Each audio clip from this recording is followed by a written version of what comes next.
আয়ুব নবীর দিকে তাকিয়ে দেখো, অল বডিটা কিরা দিয়া পচাইয়া ফেলাইছে। এরপর আয়ুব নবী আল্লাহরে ডাক দিয়া বলছে, আল্লাহ আমার অল বডিটারে তুমি পচাইয়া ফেলাও, কিরা দিয়া সব শেষ কইরা ফেলাও, কিন্তু আমার জিহ্বাটারে তুমি ভালো রাখো।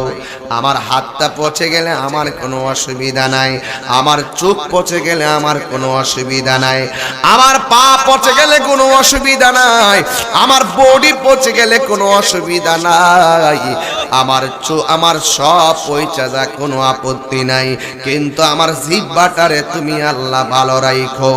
আয়ুব আলাইহিস সালামকে জিজ্ঞাসা করা হলো, আয়ুব নবী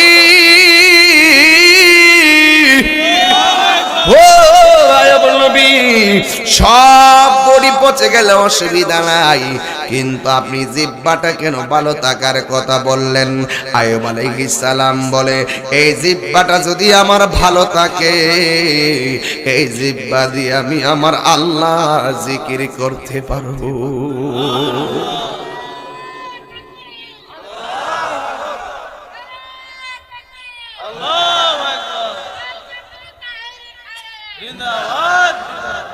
আল্লাহু আকবার বলেন না? তাহলে আল্লাহ যারা ভালোবাসবেন তারা রূপ দিবে।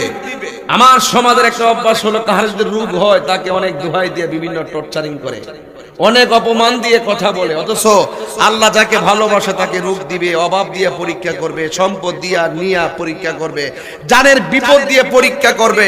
এই সমস্ত পরীক্ষায় যারা ধৈর্যশীল হয়ে থাকতে পারবে, আল্লাহ তাদের ব্যাপারে বলছেন, ও আবার শিরিস সাবিরিন। চিৎকার মেরে কন্যা সুবহানাল্লাহ। এই জন্য ইব্রাহিম নবীর দিকে তাকায়া দেখো, নমরুদে আগুনের মধ্যে ফেলে দিয়েছে। যত পয়গম্বর দেখবেন শুধুমাত্র বিপদ আর বিপদ।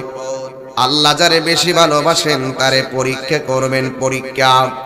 বন্ধুরে আমার, ও আমার যুবক ভাইয়েরা, আল্লাহ রাব্বুল আলামিন হযরতে এমন কোন পয়গম্বর না, সব নবীর আল্লাহ পরীক্ষা করেছেন। এই পরীক্ষা করেছেন তাদেরকে যাদেরকে আমার আল্লাহ বেশি ভালোবাসবেন। ওই ভালোবাসার মানুষ আমরা হতে চাই কি চাই না? আল্লাহু আকবার বলেন।